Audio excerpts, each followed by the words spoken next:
Bismillahirrahmanirrahim. Assalamualaikum warahmatullahi wabarakatuh. Perkenalkan, kami dari kelompok 6.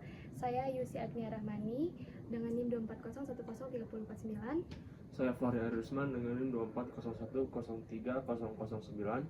Saya Arif Kurnianto dengan NIM 240103006. Di sini kita akan membahas mengenai forge welding dengan pendekatan dari jurnal yang berjudul Fabricating Carbon Steel, Composite Through Forge Welding via In Situ Interfacial Reaction of Nickel Coating. Baik, langsung saja kita masuk ke pembahasan. Oke, ini adalah judul dari jurnal yang saya review atau kami review yang berjudul Fabrikasi Komposit Baja Karbon Titanium melalui forge welding dengan bantuan lapisan nikel. Dengan penulis Wei Wang, lalu ada Chin Kai Chan, ada Yaping Wang, Daniel S. Balin, Jun Liang, dan di bawahnya ada institusi dari pada mereka. Oke, kita sekarang masuk ke slide daripada latar belakang. Mengapa kita menggabungkan baja dan titanium? Tujuannya adalah untuk menyatukan kekuatan baja yang ekonomis dengan ketahanan korosi serta rasio kekuatan berat titanium yang unggul.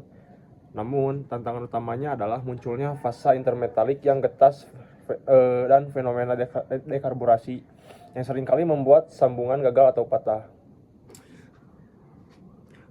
Ini ada gambar daripada struktur mikro awal material dasar untuk menunjukkan perbedaan karakteristik kedua material sebelum disatukan. Lalu di sini ada solusi penggunaan lapisan antara nikel dan atau nikel interlayer gitu. Untuk mengatasi kegagalan tersebut, penelitian ini menggunakan strategi nikel interlayer atau lapisan antara nikel setebal 40 mikrometer diaplikasikan melalui metode electrodeposition pada permukaan baja. Fungsinya sangat krusial sebagai penghalang migrasi karbon, katalis reaksi, dan membantu proses pembersihan mandiri pada antarmuka sambungan. Baik, di sini saya akan menjelaskan metodologi eksperimen. Nah, eksperimen itu dilakukan menggunakan simulator termodinamik Glibel 3800. Nah, Glibel 3800 ini itu berfungsi sebagai alat simulator termodinamik yang digunakan untuk meniru kondisi proses manufaktur, suhu, dan beban tinggi secara presisi di skala laboratorium. Nah, saat proses berlangsung, Glibel ini tuh memberikan tekanan, tarik, atau deformasi plastis pada material, sehingga Glibel itu dapat mengatur profil suhu, waktu, dan gaya. Nah, ketika proses ini berlangsung, Glibel dapat dijalankan dalam kondisi open air atau lingkungan terkontrol. Nah, apa sih open air itu? Nah, open air ini tuh adalah sampel terpapar langsung dengan udara, oksigen, dan nitrogen selama siklus termodinamik. Nah, ini tuh tidak ada sistem pengendalian atmosfer di sekitar. Nah, prosesnya itu meliputi pemanasan, penahanan suhu selama 1,5 hingga 30 menit dan penempaan atau forging dengan reduksi tinggi sebesar 30%. Nah, variabel utamanya yang kami amati adalah pengaruh suhu dan waktu, penahanan terhadap kualitas ikatan yang dihasilkan. Pada saat air condition, di mana di sini ada grafik thermal mechanical history-nya, jadi kita dapat melihat bagaimana grafik suhu thermal saat berjalan, saat proses. Selanjutnya di sini saya akan menjelaskan analisis aliran material dan distribusi tegangan, yang dimana terdapat dua perbandingan, yaitu baja dan titanium. Nah, berdasarkan analisis distribusi tegangan ditemukan bahwa titanium ini tuh memiliki resistensi deformasi yang lebih rendah dibanding baja pada suhu tinggi. Hal ini menyebabkan titanium itu mengalir secara dominan dan menyelimuti permukaan baja. Nah, tekanan maksimal itu terkonsentrasi di pusat sampel yang sangat penting untuk memicu reaksi kimia yang seragam di seluruh di permukaan kontak. Di sini ada tabelnya yang sudah kita sematkan. Bisa dilihat perbedaan antara suhu titanium dan baja itu sendiri. Baik, di sini saya akan menjelaskan bagaimana fenomena tanpa lapisan nikel. Nah, gimana sih kalau misalkan nikel ini tidak dilibatkan dalam proses forge bonding?